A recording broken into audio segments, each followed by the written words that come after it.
Hello there, this is the presentation of Wright and myself, Anthony Bardon, and we decided to use the ancient Greek astronomy in some, because, based on some of the facts, they had the most incredible discoveries and systems that we still use in today's society, and we're going to run through this PowerPoint and show you some of the incredible things that they accomplished, and they had some great people like Aristotle and Copernicus that made some amazing discoveries, and we'll find out later in this presentation, and I hope you enjoy it. This first slide is about the astronomical system in ancient Greek times. They took astronomy from an observational science into a fully theoretical science system. It was quite incredible at the time. Astronomy was at a very difficult time in that era. From the previous years, they didn't really know, and they thought the world was flat and all these things, and a lot of the things based on Greek astronomy moved it into a fully theoretical science system, and they discovered that the Earth was flat and the sphere, and through some amazing discoveries, they made some really good findings. They attempted to build a model of the universe that could account for observations. They predicted many ideas that have come into play today. They used time tracking, agricultural purposes, life cycles, all these things. They used this astronomical system that they came up with, and they also used astronomy in their religious beliefs. These are some ancient records that have stood for time, and they've always been looked back on some of the greatest things that they ever accomplished. Aristotle was the sole provider of astronomy records before 4th century BCE. He was regarded as one of the greatest Greek astronomers of all time, and did some quite incredible things, really. There's something from one of the books he wrote. Indeed, there are some stars here seen in Egypt and in the neighborhood of Cyprus which are not seen in the northerly regions, and stars which in the north are never beyond the range of observation in those regions rise and set. All of which goes to show not only that the Earth is circular in shape, but also that it is a sphere of no great size, for otherwise the effect of so slight a chance of place would not be quickly apparent. And that's quite incredible to think that with the technology he had, that he was able to find out that the Earth is circular in shape and that it wasn't that big compared to other planets. Aristarchus introduced a geocentric universe. Hipparchus of Nicaea calculated the length of the lunar month with an error of less than 1 second, and 3-century gap between Hipparchus and Ptolemy's Almagest.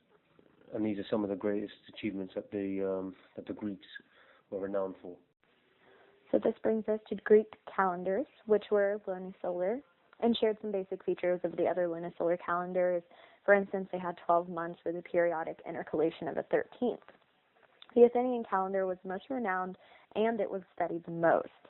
However, there was an Athenian astronomer, Menton.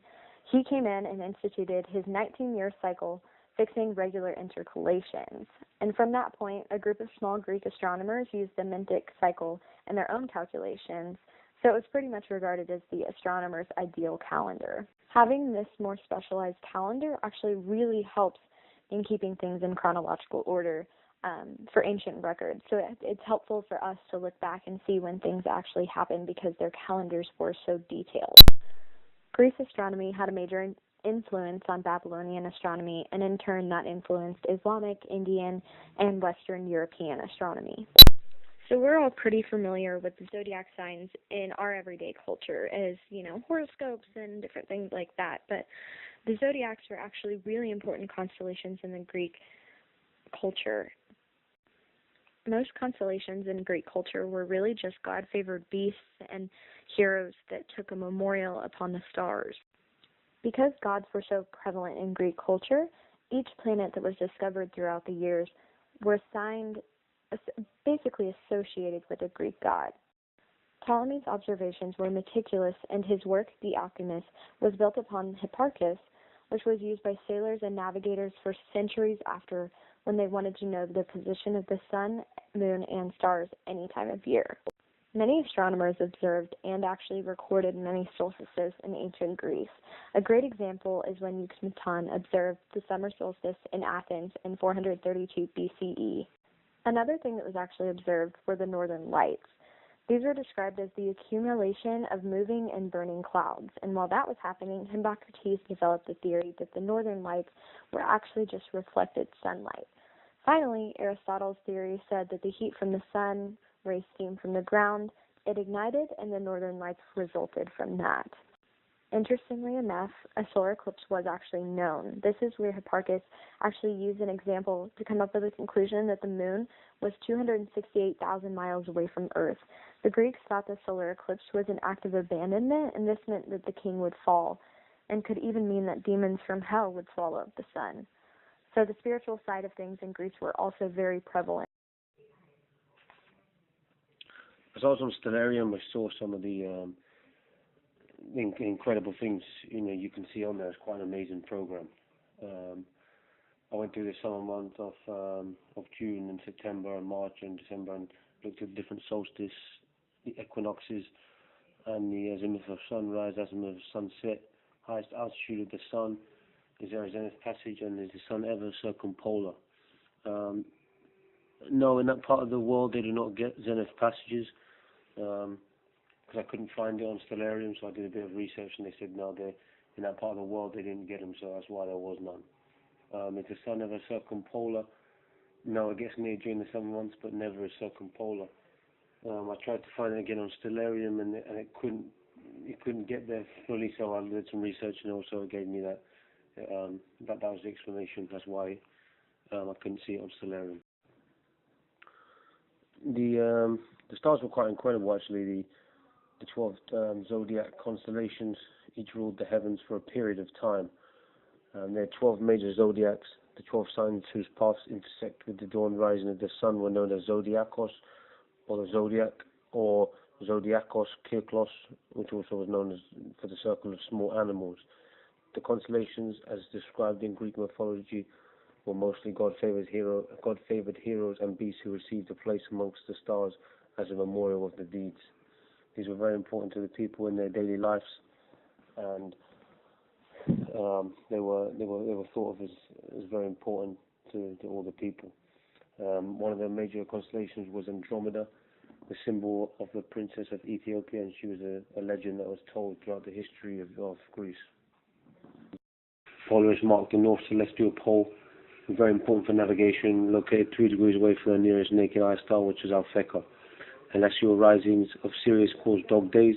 Ursa Major and Minor were used for knowing the change in seasons. These constellations were known really to be the greatest inventions that the Greeks did in terms of constellations. The Galaxias, the Milky Way, was said to be created by Hercules when he was a baby. That was according to Greek mythology. That was a legend that's always lived with them. The Milky Way is visible around March, just before sunrise through the summer months, when it is visible closer to midnight. Argo Navis represented the Milky Way, Phosphorus was the morning star, and Hesperus was the evening star. And there is a picture of Argo Navis, the ship located on the right side of the slide there. So as discussed before, the planets that were discovered were all given names, and they were all given names that were supposed to symbolize different Greek gods. Interestingly enough, the Greek culture was able, impressively, these astronomers were actually able to tell that Venus was a separate planet from Mercury. They could tell that the planets were different than stars. They said this because that the path through the sky was not the same as the stars. So they could tell that planets had retrograde motion and stars were constantly moving in the same direction. They did note that the inferior planets were Mercury and Venus, while the superior planets were Mars, Jupiter, and Saturn.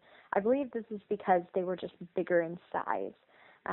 These planets were easier to track with the naked eye, so that the astronomers really did track them. So this brings us to other celestial phenomena. The sky, to these ancient Greeks, represented that they would be protected and secure inside the earth. The objects moving across the sky were represented by fixed stars and wandering stars, and these celestial objects were thought to move across the sky in their own ways according to the importance of people. Ptolemy said that in order to look down at what humans were up to, the gods would need to open the divider in the sky, which separated the sphere of the heavens and the sphere of the earth. When they did this, stars would fall into the world of humans and become shooting stars. The people of ancient Greece would then make their wishes when they saw the fleeting meteors because they were a sign that the gods were observing their thoughts and actions. Ancient Greeks treated the comets as abnormal phenomena, believing that they were illusions caused by disturbances in the upper levels of the atmosphere. They regarded comets as big fire in the sky because their brightness and association with hot, arid weather, which led to hurricanes, rainstorms, and droughts. So they actually did observe the northern lights, which is actually really unusual because sightings that south are almost unheard of. The Greeks held that Aurora was the sister of Helios and Selene and the sun and the moon respectively, and that she raced across the early morning sky in her multicolored chariot to alert her siblings to the dawning of a new day. So this brings us to our end here, and essentially we're looking at the impacts of ancient Greece astronomy on the Earth's history. So what does that really mean? Well, the ancient Greeks played a vital role in Earth's history, as through these people, many great astronomers came up with some of the greatest discoveries the world has ever seen. The Athenian calendar was invented. They gave us some incredible insights to the constellations throughout Ursa Major and Ursa Minor, along with constellations they used for representation of their gods.